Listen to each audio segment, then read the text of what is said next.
মুর্শিদাবাদে বহরমপুরে বিজেপি সাংসদ প্রার্থী নির্মল শাহ আজ সকালে বহরমপুরের স্বর্ণমিল বিভিন্ন এলাকা ঘুরে পরিচিতি সারলেন।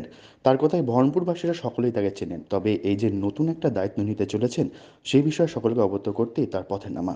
প্রধানমন্ত্রী নরেন্দ্র মোদীর বিকশিত ভারত গঠনের লক্ষ্যে যে পনেরো নিয়েছেন তার সার্থক করতে বিরোধী দলগুলোর বিরুদ্ধে লড়াইয়ের ময়দানে নামেন তিনি।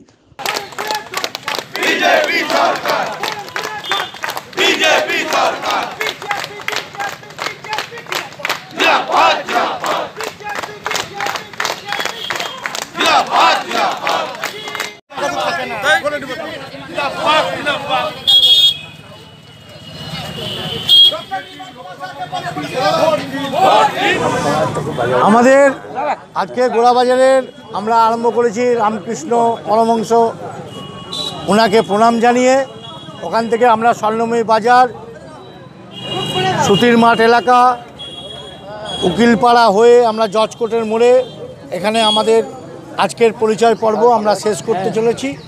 আগামী দিন আবার সকালবেলায় আমরা অন্য একটি জায়গায় যাব। আমাদের এবার সকলের ইচ্ছে বহরমপুর লোকসভায় পরিবর্তন হোক। 25 বারের এমপি সার্বিক উন্নয়নে ব্যর্থ।